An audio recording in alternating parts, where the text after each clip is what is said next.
I used to think paranoia was something that happened to other people, the kind of thing you read about in comment sections or hear whispered about in late-night conversations. It wasn't supposed to happen to someone like me, someone ordinary, someone who lived a quiet life in a quiet neighborhood where nothing ever really changed. Then the man moved in next door.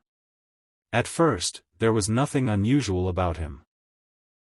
He arrived on a gray afternoon, a small moving truck parked outside the house that had been empty for months. I watched from my window as he unloaded boxes alone. No friends, no family, no moving crew, just him, methodical and silent. I remember thinking how strange it was, but not alarming. Some people preferred solitude. I was one of them. For the first few days, I barely noticed him. The curtains in his house were always drawn, and he rarely came outside.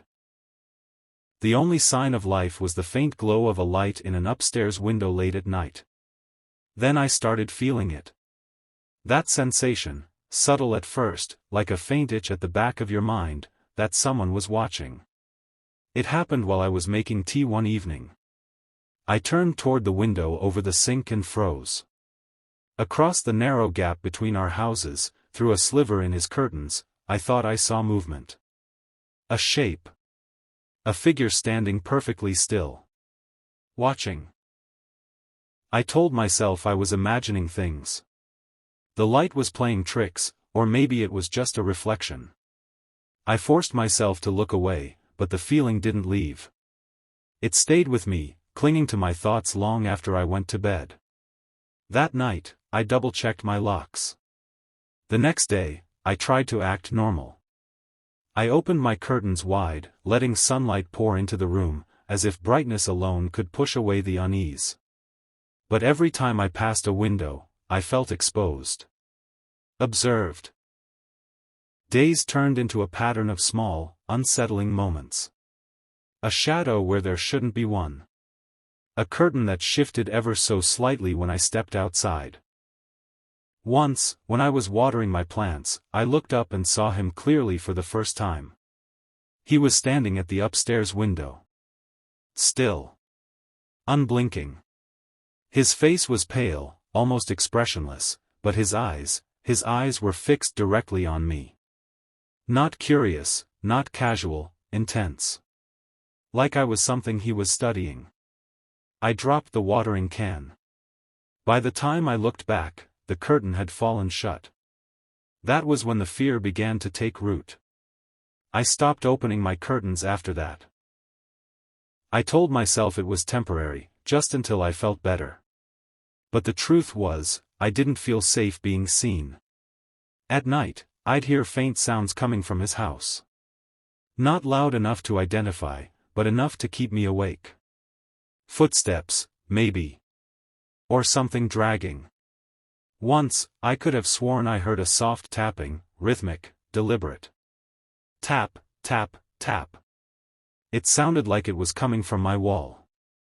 I pressed my ear against it, holding my breath. Silence. Then, just as I was about to pull away. Tap. I stumbled back, my heart racing. That was the moment I became certain of it. He wasn't just watching me. He knew I was there. I started avoiding certain rooms in my house, especially the ones closest to his. I kept lights on constantly, as if darkness would give him more power. Sleep became difficult. Every creak of the floor, every gust of wind against the windows made me jump. I thought about calling the police more than once, but what would I say? My neighbor looks at me. It sounded ridiculous, even in my own head. So I stayed quiet. Until the night everything changed. It was late, past midnight, when I heard a sound that didn't belong. Not from his house, but from mine. A soft click. Like a door unlocking. I sat up in bed, my entire body going still. The air felt heavy, suffocating. I strained to listen, every nerve in my body on edge. Another sound.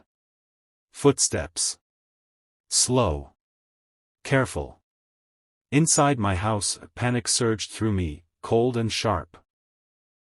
I reached for my phone, my hands trembling so badly I almost dropped it.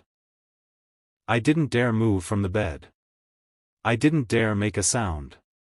The footsteps grew closer. One step. Then another. Until they stopped right outside my bedroom door. I held my breath, tears stinging my eyes. This was it. All those days of watching, of waiting, this was what it had been building toward. The doorknob turned. But before the door could open, something unexpected happened. A voice. Wait. It wasn't the man next door. It was someone else.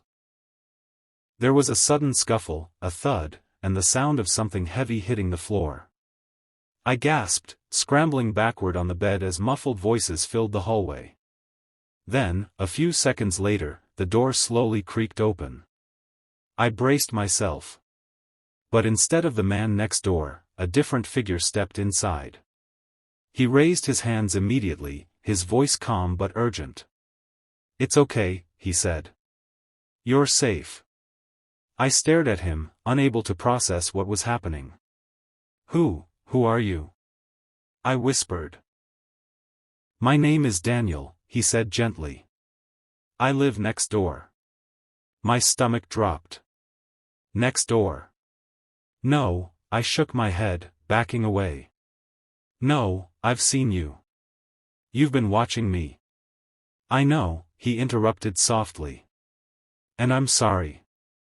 I didn't know how else to protect you without scaring you." "Protect me?"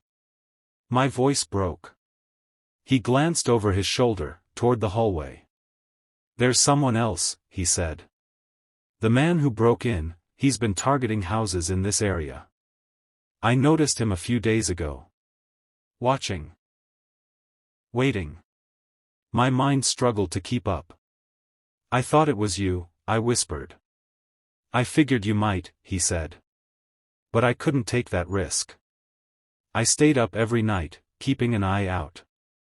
When I saw him heading toward your house tonight, I followed." Tears spilled down my cheeks, but this time, they weren't just from fear. "They've been calling him a psycho," Daniel continued quietly. "The police have been trying to catch him for weeks." A distant siren pierced the silence, growing louder. "They're on their way," he added. I looked at him, really looked. This time. The same stillness, the same intense gaze that had terrified me, but now I saw something else behind it. Concern. Exhaustion. Kindness. "You stayed up, for me?" I asked. He nodded. "I know it probably felt like I was watching you," he said. "But I was making sure no one else was." The weight of my fear, my assumptions, came crashing down all at once. "I thought you were the danger," I whispered. "I understand," he said gently. For a moment, neither of us spoke. The distant sirens grew louder, flashing lights soon illuminating the walls through the window. "I'm sorry," I said finally. He gave a small, reassuring smile. "You're safe. That's what matters." As the police arrived and the chaos of the night unfolded, something inside me shifted. The fear that had consumed me for days slowly began to fade, replaced by something quieter, steadier. Relief. And a strange, humbling realization. Sometimes, the person you fear the most is the one quietly protecting you all along.